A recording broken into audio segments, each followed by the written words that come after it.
Bueno, pues muy buenas tardes a todos. Gracias por estar aquí un día más en este estudio de la obra El cielo y el infierno de Allan Kardec.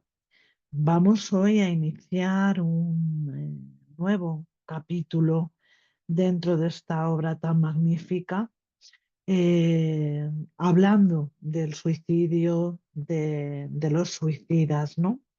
Hemos pasado eh, reflexionando acerca de las comunicaciones que nos han dejado los espíritus felices, los espíritus neutros, los espíritus sufridores, y ahora iniciamos este nuevo estudio que tiene que ver con el suicidio. Como bien sabéis, este capítulo 5 del cielo y el infierno comienza con este caso que lleva por título El suicida de la samaritana, pero si lo tenéis a bien, si me lo permitís, me gustaría, antes que nada, contextualizar un poquito eh, al respecto de algunos aspectos antes de entrar de lleno en esta comunicación que nos deja, que nos deja el suicida de la samaritana. Y para ello vamos a hacer una pequeñita introducción, muy pequeñita, ¿no?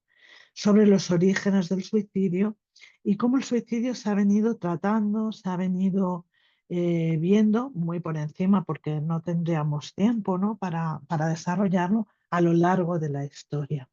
Porque este es un problema que ha existido siempre, ¿no? Mismo ya desde que existe el ser humano. Y ya en la prehistoria vamos a encontrar eh, algunas conductas que si bien no podrían, no podían en aquel entorno, en aquel contexto, eh, catalogarse de suicidas, hoy sí hablaríamos de una conducta autolítica, ¿no? Porque en la prehistoria el ser humano manifestaba ya conductas, tenía muchos rituales de autosacrificio, ¿no? Por supuesto, siempre de un entorno en un marco que podríamos de llamar religioso, pero no solo desde ese marco espiritual o religioso, como queramos llamarlo, ¿no? Sino que en ocasiones los ancianos, los enfermos, aquellas personas que resultaban heridas o tenían problemas de movilidad, por ejemplo, pues autoeliminaban, ¿no? Para beneficiar y favorecer los recursos del clan, los recursos de la tribu, los recursos de quienes convivían con ellos. En la mayor parte de las civilizaciones antiguas el suicidio era de una forma u otra aceptado, porque la muerte era entendida como el paso de una vida a otra. La muerte se conceptuaba en muchos casos como una salida, por lo que acabar con la vida de manera voluntaria no implicaba para nada el fin de la existencia, sino un tránsito a la otra vida. Fijaros, el primer texto eh, eh, que nos habla del suicidio es un poema que se conoce con el título de Diálogo del desesperado de la vida con su alma, y está datado 2000 años antes de Cristo en el Imperio Medio Egipcio. En la Edad Media eh, podemos hablar del cristianismo, en el que ya el tema del suicidio empieza a tener otro tipo de connotaciones, pero nos vamos a ir aproximando rápidamente al siglo XIX, ¿no? Que es donde yo quiero llegar.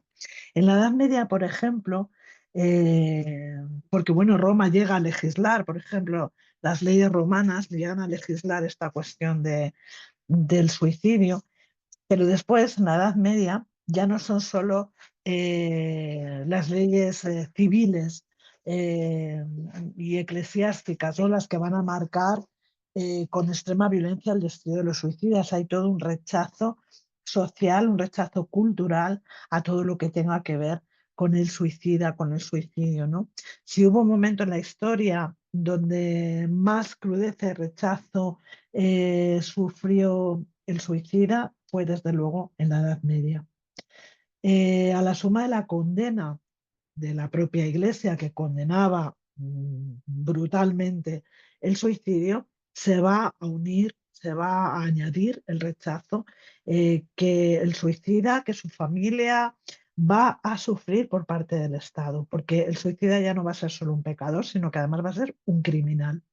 Y cuando alguien no consumaba la autólisis, pues además era castigado no solamente físicamente, sino con todo tipo de castigos sociales extremos, ¿no?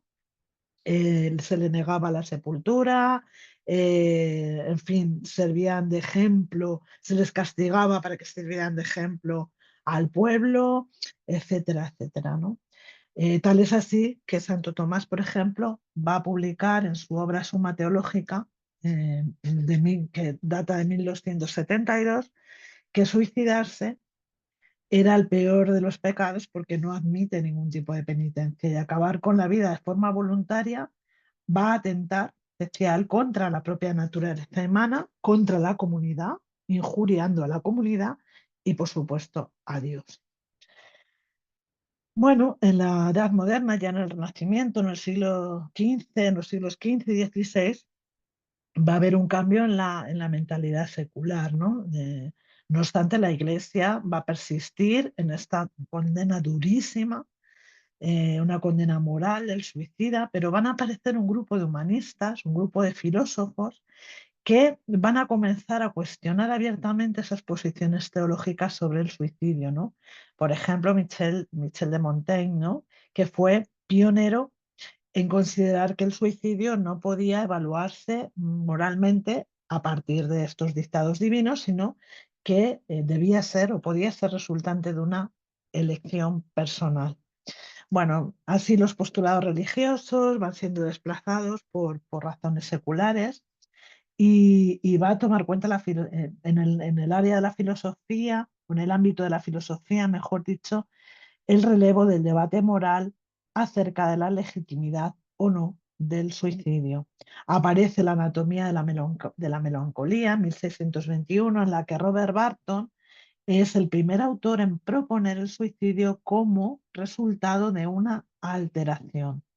Esto es un hito histórico porque bueno, se va a considerar como un auténtico precursor de los futuros postulados científicos del siglo XIX, ¿no? Barton va a clamar por la tolerancia, por la piedad hacia el suicida, al afirmar que no hay posesión demoníaca alguna, ¿no? Que es un poco lo que de alguna manera se venía mascando desde la Edad Media, y sino que hay detrás un temperamento melancólico, bueno, ellos decían que producido por la bilis negra, ¿no? En el siglo XVIII va a surgir esta patologización del suicidio. Cuando aparece la ciencia experimental, impulsada por el movimiento, todo el movimiento que trajo la Ilustración, se va a conseguir paulatinamente la secularización, la descriminalización del suicidio, ¿no? Pero va a quedar ligado siempre a la enfermedad mental y a toda clase de locura. Van a aparecer diferentes psiquiatras, como Esquirol, por ejemplo, que va a postular la asociación del suicidio a toda clase de estados clínicos patológicos, pero aún reconociendo que el suicidio no era una enfermedad mental per se.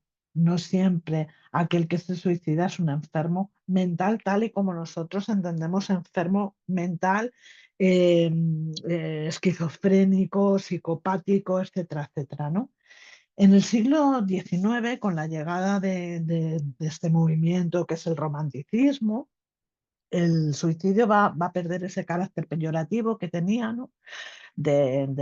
Asociado a la locura, asociado a este tipo de cosas, y se van a empezar a valorar otras motivaciones psicológicas por encima de la ética. Se van a exaltar los sentimientos y se va a empezar a considerar el suicidio como, también como un acto de libertad, fijaros, ¿no? O como la expresión de un estado de desesperanza, ¿no? Ahí aparece Durkheim, que es un sociólogo francés, que pensaba que en el suicidio no como un fenómeno individual, sino como un fenómeno marcadamente social, ¿no? Él habla un poco de las causas, empieza a buscar en las causas exógenas, en la aparición de las doctrinas materialistas, en las crisis económicas. Aquí estamos ya a finales del siglo a mediados, finales del siglo XIX, ¿no? Que aparece la industrialización, hay un movimiento de gente muy pobre que emigra a la ciudad, que empieza a vivir, a trabajar en fábricas y a vivir en condiciones bastante precarias, ¿no? Y entonces se empieza a introducir esta serie de factores en esta temática del suicidio, la pobreza, el aislamiento, el exceso también de regulaciones sociales, ¿no? Y no a otro tipo de motivaciones más individuales, ¿no? Que según el origen originaban el acto suicida. ¿Y por qué he querido traer esto hasta aquí? Bueno, porque vamos a ver la preocupación del maestro Kardec en este tema del suicidio. En este capítulo que va a dedicar Allan Kardec a estas comunicaciones con estos hermanos suicidas, vamos a ver hoy el suicidio de la samaritana, pero fijaros, vamos a ver el padre del conscrito, François Simon Louvet, una madre y su hijo, el doble suicidio por amor y por deber, Luis y la paradora del calzado, un ateo, Felician y Antoine Bell. Estas son solo algunas de las comunicaciones seleccionadas para este capítulo, pero en el índice de hoy vamos a ver esa preocupación del maestro Kardec por este tema del suicidio. Vamos a ver también el contexto, ¿no? De este suicida de la samaritana. Vamos a ver la comunicación que nos ofrece y vamos a ver muy por encima, porque es un tema amplísimo que los compañeros en días sucesivos tendrán que ir desarrollando también, que es la visión del suicidio dentro de la doctrina espírita. Allan Kardec verdaderamente estaba muy preocupado por el tema por el tema del suicidio. Luego vamos a explicar, vamos a ver un poquito por qué, pero me gustaría que vierais este índice que yo he hecho, en el que por supuesto no está todo recogido, porque podríamos estar aquí hasta el mes que viene, de la cantidad de estudios, de preguntas, de comunicaciones que aparecen en toda la obra de Kardec, todas relacionadas con este tema del suicidio, visto desde distintos ángulos, desde distintas perspectivas. Estamos hablando muchas veces de comunicaciones espontáneas, pero también de evocaciones que hacen en la Sociedad Parisiense de Estudios Espíritas, en las que se evoca al espíritu para preguntarle sobre cómo es su estado, cómo está, cómo se encuentra, eh, indagar eh, sobre su situación para poder extraer las enseñanzas morales oportunas. Fijaros, solo en el libro de los espíritus vamos a encontrar desde la introducción hasta la conclusión un montón de preguntas y referencias eh, en cuanto a lo que es el suicidio. En la obra que es el espiritismo, lo vamos a encontrar en el diálogo segundo, ¿no? Con el escéptico, que va a hablar de la locura, el suicidio, la obsesión. En el capítulo 2 las consecuencias del espiritismo. En el ítem 100, en el capítulo 3 soluciona algunos problemas por medio de la doctrina, el hombre después de la muerte. En todos estos capítulos, aunque no aparezca específicamente la palabra suicidio, va a hablar del suicidio. En el manual práctico de las manifestaciones espíritas, en la influencia del espiritismo, en el Evangelio, según el espiritismo, bienaventurados los afligidos, el suicidio y la locura. En la revista Espírita, en la revista Espírita vamos a encontrar multitud de artículos, problemas morales sobre el suicidio, en las conversaciones familiares del más allá, refutación de un artículo del Universo en la que hablan de suicidio, problemas morales, suicidio por amor, el suicidio a la calle Quincapoix, un grano de locura. Vamos a encontrar infinidad. Conversaciones familiares del más allá, el suicidio de un ateo, Alfred Leroy, efectos de la desesperación, el panadero inhumano, charlas familiares de ultratumba, una pasión de ultratumba. Vamos a encontrar este artículo tan interesante que vamos a ver ahora sobre las estadísticas del suicidio. Vamos a ver también este doble suicidio por amor y deber, que es un estudio moral que hace Allan Kardec, además de infinitud de referencias que yo no he recogido en discursos, en conversaciones, etcétera, etcétera. Eh, ¿Puede un espíritu retroceder ante la prueba? Ahí también va a hablar de suicidio. En Froissart, Simon Louvet, de Le Havre también, en las variedades de abril de 1863, un suicidio falsamente atribuido al espiritismo, un suicidio por obsesión, es decir, la preocupación de Allan Kardec es increíble. Y es increíble y todo esto obedece también a un contexto. Vamos a ir a esa revista espírita de julio de 1862, donde él nos presenta estas estadísticas del suicidio a partir de la publicación de un libro que es la comedia social en el siglo XIX, del señor B. Gatineau. Ahí aparece una curiosa estadística, nos dice Allan Kardec, sobre los suicidios, ¿no? Sobre los suicidios en Francia a partir de cuando hay registros, porque esto también es importante saberlo, los registros sobre suicidas y sobre, porque no hubo hasta el siglo XIX, es decir, por esa misma problemática, ¿no? de borrar toda huella, todo nombre, todo rastro de la persona que cometía este acto considerado tan sumamente atroz que era quitarse la vida. Entonces, es a partir del año 1836 en las que además, porque bueno, se certificaba la muerte, pero claro, no se recogía el cómo ni dónde muchas veces, ¿no? Es a partir de entonces de ese año 1836 que empieza a haber estas estadísticas sobre el suicidio, ¿no? Y aquí él señala que de 1836 a 1852, es decir, en un periodo de 17 años, ha habido 52.126 suicidios, ¿no? Aproximadamente unos 3.066 por año, nos dice, ¿no? Eh, y esto, esta cuestión de estas estadísticas del suicidio le dan a Allan Kardec para hacer algunas reflexiones al respecto, ¿no? Él se da cuenta de que esta cuestión del suicidio no es un hecho aislado, no es un hecho accidental, ¿no? Sino que es un mal social, que se puede ya considerar como un verdadero mal social, puesto que él considera no, él observa que hay de 3.000 a 4.000 personas solo en Francia que se suicidan al año, ¿no? Y que además hay una progresión creciente del número de suicidios, ¿no? Y él reflexiona y llega a la conclusión de que no puede haber una causa fortuita, ¿no? Sino que tiene que haber una causa mucho más profunda, radical, dice él, eh, igual que cuando se ve morir a un número elevado de personas de la misma enfermedad, ¿no? Esto tiene que llamar la atención de la ciencia, dice, tiene que llamar la atención de las autoridades para saber qué es lo que está pasando y por qué, ¿no?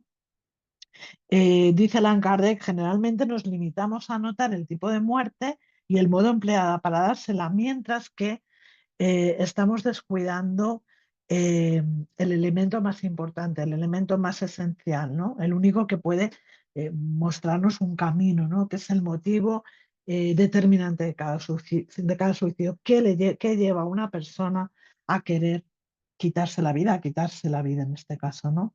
Dice de esta manera, si tuviéramos ese conocimiento, podríamos determinar esa causa predominante, ¿no? ¿Qué es lo que lleva a esa persona a cometer el suicidio? Pero, dice, excepto circunstancias, se encuentra más simple y más rápido sobrecargar con él a la clase de monomaníacos y maníacos, ¿no? Que eran los locos en aquella época. Y él dice, bueno, claro, por supuesto, que sin duda hay suicidios por monomanía, ¿no? Pero que tienen lugar con esos suicidios que se dan en la locura, pues, en una borrachera y que tienen una causa puramente fisiológica, ¿no? Pero hay suicidios, hay suicidas que hacen parte de una categoría que es mucho más numerosa, que es esa de los suicidios voluntarios, esa de aquellos suicidios que son realizados con premeditación, con pleno conocimiento de causa, ¿no? Él tiene claro y dice que es un juicio que él ha hecho también alguna vez, ¿no? Que es la de pensar que una persona que se suicida es una persona que no está en su sano juicio, ¿no? Pero él, que es mucho más racional, mucho más analítico, que le gusta llegar con profundidad a, a todo aquello que se le presenta, va a ver que va a pensar o va a reflexionar eh, sobre esta cuestión, ¿no? El hecho de que si en la naturaleza nuestra está el instinto de autoconservación, esa destrucción voluntaria debe ir en contra de la naturaleza y que esa es la razón por la que a menudo vemos, dice él, que este instinto prevalece en el último momento sobre la voluntad de morir, de lo cual se concluye que para realizar ese acto uno ya no debe de tener la cabeza hacia sí mismo. Sin duda, dice, hay muchos suicidas que son presa en ese momento de una especie de vértigo y que sucumben a un primer momento de exaltación. Si el instinto de autoconservación prevalece en último lugar, es como si estuvieran sobrios y se aferran a la vida.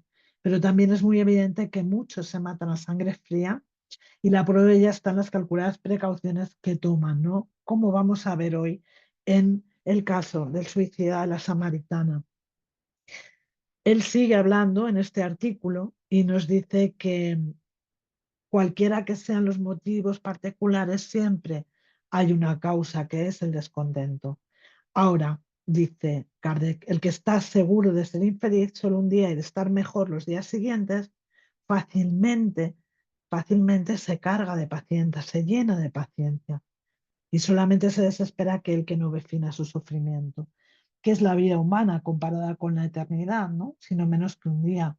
Pero para el que no cree en la eternidad, que va a creer que todo acaba con la vida, si está abrumado además por el dolor, por la desgracia, por la desesperanza, por el miedo, pues no le va a ver el fin, no va a ver el fin sino única y exclusivamente en la muerte y sin esperar nada encuentra muy natural e incluso muy lógico acabar con su sufrimiento suicidándose, ¿no? Llevándonos de nuevo a ese pensamiento de que aquel que se suicida no quiere acabar con su vida, quiere acabar con su dolor. Y aquí hace también una reflexión muy interesante, porque durante el siglo XIX muchos eran los que postulaban con esta cuestión del materialismo, ¿no? El materialismo irrumpe como un tsunami en las sociedades, en las culturas, sobre todo en Occidente, ¿no? Y bueno, esas ideas materialistas eh, para muchos pensadores de aquel momento son la causa directa. eh, si no directa, bueno, pues eh, son ¿cómo decir? ¿No? La gota que colma el vaso para que alguien cometa un acto de suicidio. Aquel que no cree en la vida después de la muerte, aquel que no cree en la preexistencia ni en la supervivencia del alma después de la muerte, aquel que no tiene una espiritualidad, pues, pues tiene, digámoslo así, más tendencia al suicidio, ¿no? Según el pensamiento y la reflexión de aquel momento, ¿no? Porque todo esto, como él dice, va a dar lugar a esa cobardía moral. Dice, cuando vemos a los hombres de ciencia apoyándose en la autoridad de su conocimiento para esforzarse por demostrar a sus oyentes, a sus lectores, que no tienen nada que esperarse de la muerte, no los lleva a esta consecuencia de que si son infelices no tienen nada mejor que hacer que suicidarse. ¿Qué podrían decirles para distraerlos? ¿Qué compensación les pueden ofrecer? ¿Qué esperanza les pueden dar? Nada más que la nada. De lo cual debemos concluir que si la nada es el remedio heroico, la única perspectiva, es mejor caer en ella inmediatamente que después y así sufrir mucho menos tiempo. La propagación de estas ideas materialistas es pues el veneno que inocula el pensamiento suicida a muchas personas y quienes se hacen sus apóstoles asumen una terrible responsabilidad sobre ellas. Y aquí también hay que decir, en este pensamiento de Kardec, tenemos que hablar un poco también en cuanto a que eh, el espiritismo fue muy atacado en este sentido también, ¿eh? Como el impulsor de estas ideas suicidas. Fijaros que Kardec está hablando del materialismo, pero vamos a leer en muchos artículos, vamos a leer en muchas controversias, cómo se culpabiliza directamente a la doctrina espírita de la locura y del suicidio. No, por eso hay un capítulo, un ítem en el Evangelio según el Espiritismo dedicado a esta cuestión, pero no solo, repito, vamos a encontrar alusiones en este sentido en discursos, en artículos y en muchos trabajos de Allan Kardec. Eh, Sigue diciendo en este artículo que sea como fuere, si las personas que ceden a este pensamiento creen en la vida futura, es obvio que tienen una una idea bastante equivocada de ella y la forma en que generalmente se presenta no es probable que dé una idea más precisa. El espiritismo viene no solo a confirmar la teoría de la vida futura, sino que va a probar por los hechos más patentes que es posible tener el testimonio de quienes están allí. Hace más, nos lo muestra bajo colores tan racionales, tan lógicos, que el razonamiento acude en apoyo de la fe. Por lo tanto, es muy importante tener en cuenta esta preocupación de Kardec para entender por qué evocaba a estos espíritus. ¿Qué buscaba evocando a estos espíritus? Buscaba no solamente conocer, como he dicho antes, su eh, situación en el mundo espiritual, sino poder extraer de esta todas las enseñanzas posibles para hacer este trabajo de prevención eh, dentro del marco de la doctrina espírita, ¿no? Eh, el espiritismo ofrece una proyección, una visión de futuro, un para qué de la vida, le da a la vida una dirección, le da a la vida un que ninguna otra doctrina hasta entonces había conseguido darle, ¿no? Nos dice que en este sentido que el espiritismo nos muestra a los mismos suicidas viniendo a dar cuenta de su infeliz situación, pero con esta diferencia que las penas varían según las circunstancias agravantes o atenuantes, lo cual es más conforme con la justicia de Dios, que en lugar de ser uniformes son la consecuencia tan natural de la causa que provocó la falta, que no se puede dejar de ver en ellas una justicia soberana que es equitativamente distributiva. Y aquí quiero hacer un pequeñito paréntesis que me parece muy importante, sobre todo para nosotros los espiritistas que hablamos a veces con cierta ligereza sobre este tema. Allan Kardec nos deja claramente manifiesto que las cosas no son blancas y no son negras, hay matices, que hay colores, que hay agravantes, que hay atenuantes y que para la persona que se quita la vida no hay un destino predeterminado. No hay un destino predeterminado exactamente igual que no lo hay para ninguno de nosotros. Esta es muy importante y lo vamos a ver en los estudios que vamos a ir haciendo sobre los distintos casos. Pero yo os invito a coger toda la obra de Kardec, a leer todos estos artículos, todas estas reseñas, todas estas, porque os vais a dar cuenta con una claridad meridiana, cristalina, de esto que os estoy comentando. Eh, no se pueden, como en ninguna otra cosa, ¿no? No podemos generalizar. Él nos dice que entre los suicidas hay algunos cuyo sufrimiento, aunque temporal, en un lugar que ellos consideran eterno, no es menos terrible y de una naturaleza que da que pensar a cualquiera que esté tentado de irse de aquí antes de la muerte. El espírita tiene pues como contrapeso al pensamiento del suicidio varios motivos. La certeza de una vida futura, en la que sabe que será tanto más feliz cuanto más infeliz y resignado esté en la tierra. La certeza de que acortando su vida acaba llegando a un resultado muy diferente del que esperaba, que se libera de un mal para tener otro peor, más largo y más terrible, y que no volverá a ver en el otro mundo a aquellos que son objeto de su afecto, a los que quería encontrar o a los que quería unirse, de donde la consecuencia de que el suicidio, de donde nace la consecuencia de que el suicidio es en contra de sus propios intereses, de los propios intereses del suicida. Vamos a ir un poquito adelante, porque el espiritismo también revela esas causas fundamentales del suicidio. Él llega a la conclusión en todos los análisis, en todos los estudios que él hace al respecto, ¿no? Las tribulaciones de la vida son ni más ni menos que las expiaciones por las faltas pasadas, eh, las faltas de las existencias pasadas, y son pruebas para el futuro, son lecciones, es aprendizaje. A mí no me gusta hablar de expiación, me gusta hablar de consecuencias también, ¿no? El espíritu elige todo eso para promocionarse, para mejorar, para aprender, para progresar.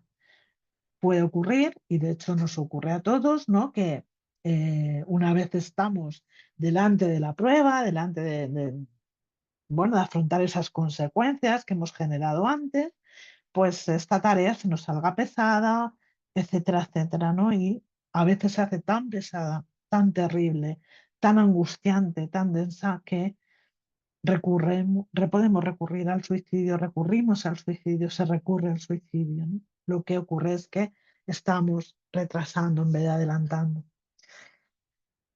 Puede ocurrir también, entre las múltiples causas que vamos a ver y que no vamos a tratar hoy, ¿no? Que un espíritu que se haya suicidado en una encarnación anterior eh, sienta aquí o viva aquí o sufra aquí las consecuencias en esta nueva existencia por las cuales tenga que luchar contra esa tendencia al suicidio. De manera que si sale victorioso puede avanzar y si sucumbe, pues tendrá que volver a recomenzar esa prueba que lógicamente será más dolorosa que la anterior, por lógica, ¿no? Porque a esas consecuencias se va a unir la culpa, se van a unir otra serie de pensamientos y de sentimientos, ¿no? Y así tendrá que ir luchando, sacando fuerzas morales para no sucumbir las veces siguientes, las vidas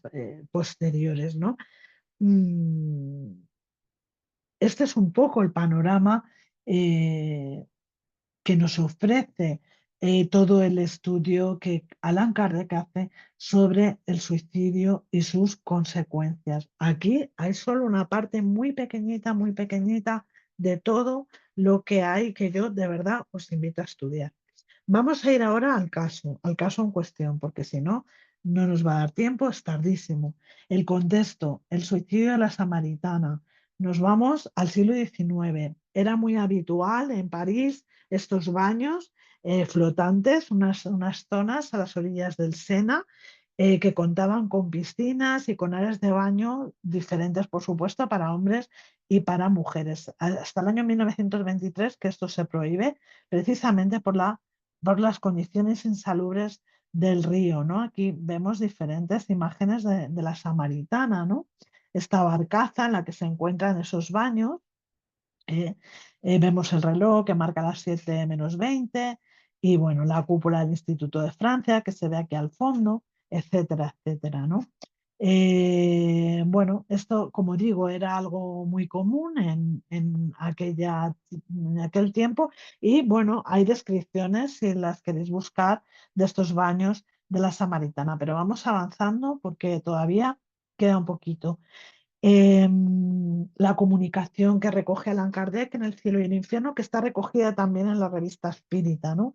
El 7 de abril de 1858, alrededor de las 7 de la tarde, un hombre de unos 50 años se presenta en el establecimiento de la Samaritana en París y hace que le preparen un baño, y sorprendiéndose poco después el mozo de servicio que entra, ¿no? Pasadas 2 horas, porque, bueno, no ve salir a esta persona y decide entrar para ver si está indispuesto y entonces se encuentra con que este hombre se ha cortado la garganta con una navaja y bueno, pues no pueden, por eso no tenemos datos, porque no pueden certificar su identidad y conducen el cadáver a, a la morgue. Este hombre es evocado, es llamado en la Sociedad de París 6 días después, 6 días después de su muerte, y va a darnos las siguientes respuestas. Evocación. Esta es una respuesta del guía del medium, que dice, espera, espera, está ahí. Para comprender esta respuesta tenemos que saber que en todas las reuniones regulares hay generalmente un espíritu familiar, el espíritu del medium, el espíritu de la familia, del grupo, que está siempre presente sin que se lo llame, ¿no? Y es el que un poquito hace venir a aquellos que se evocan, ¿no?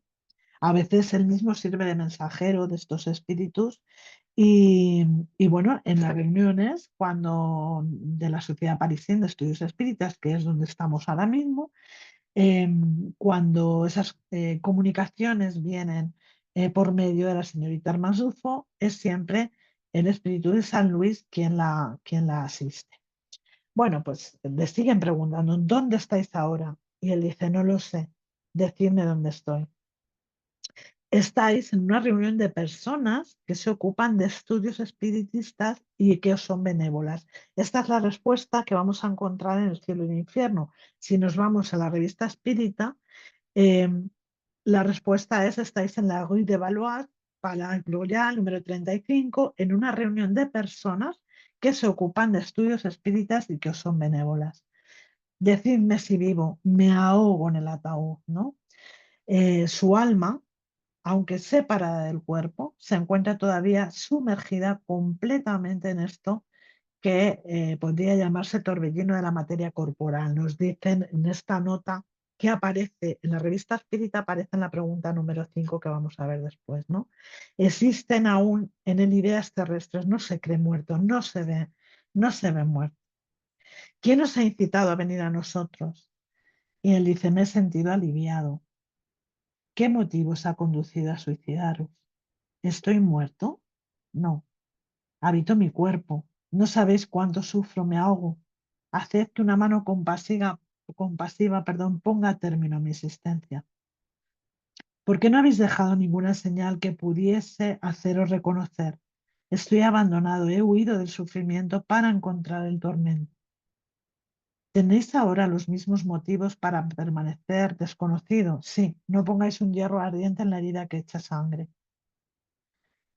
¿Queréis decirnos vuestro nombre, edad, profesión, domicilio? No, de ninguna manera. Vemos cómo él prefiere permanecer anónimo. ¿Tenéis familia, mujer, hijos? Estaba abandonado, ningún ser me amaba.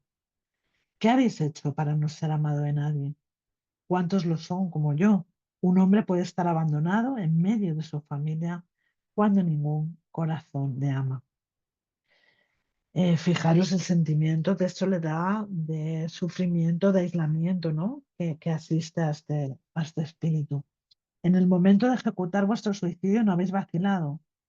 Tenía sed de la muerte, esperaba el descanso.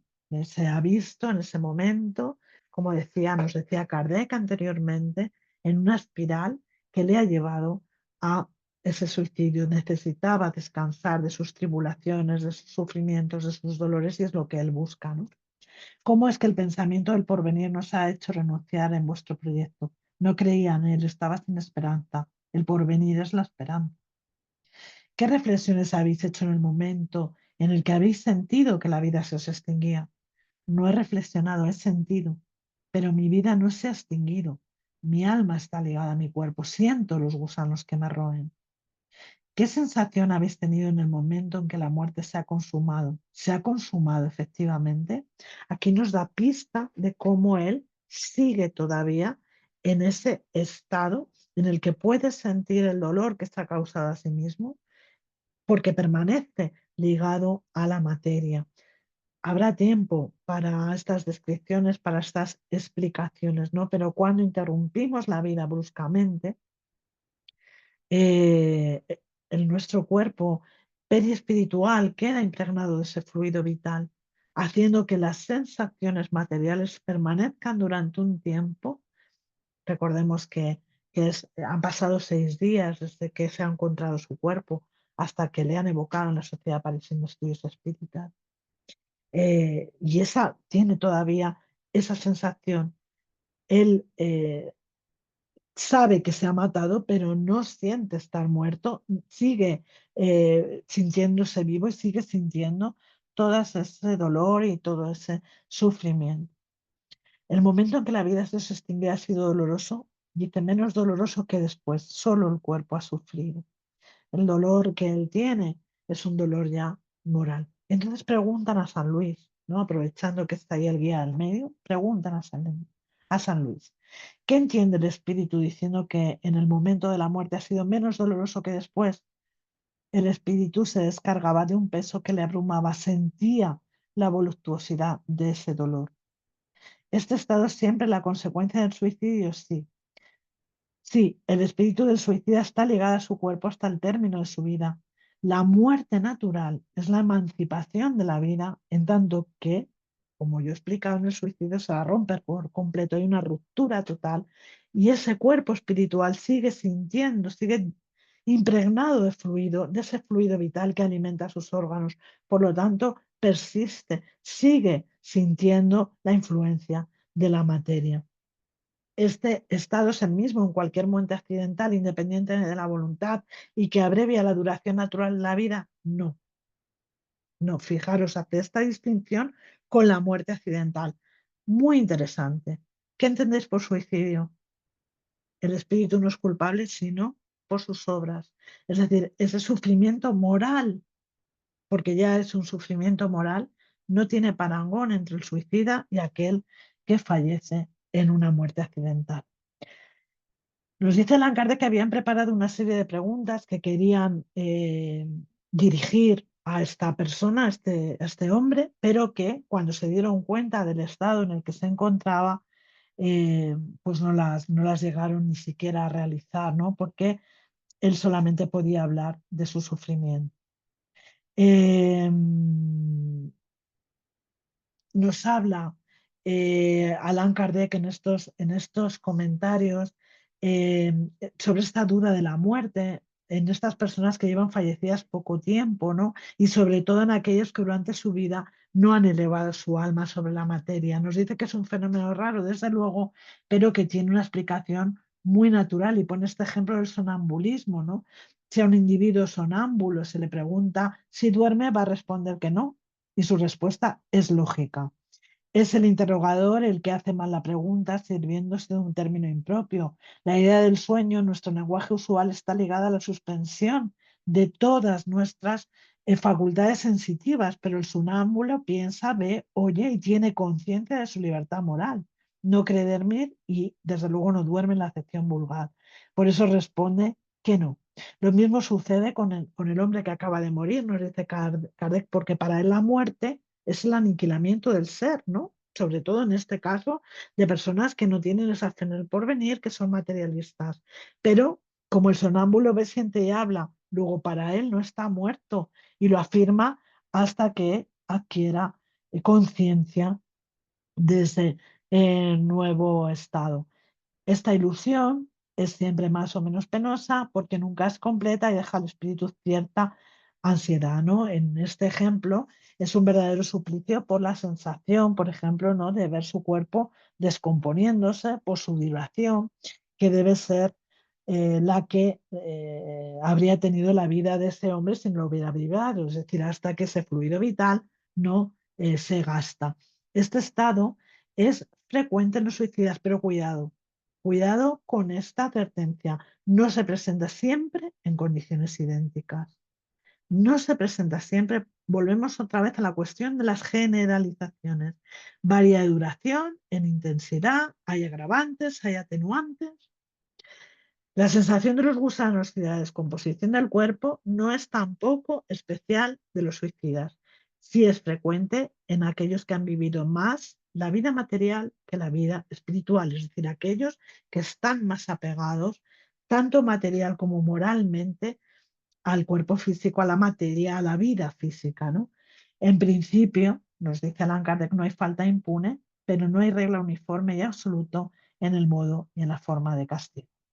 Bueno, como nos quedan muy poquitos minutos, vamos a dejarlo así porque vamos a tener tiempo de hablar de esta visión del suicidio dentro de lo que es la doctrina espírita. Hay muchas cosas que decir, muchas cosas que compartir, pero tenemos muchos casos de hoy para adelante y creo que en las clases sucesivas podremos ir viendo poquito a poquito esta visión que nos ofrece la doctrina espírita del suicidio. Así que muchísimas gracias. Gracias por escucharme y bueno, espero que la clase os haya gustado. Gracias.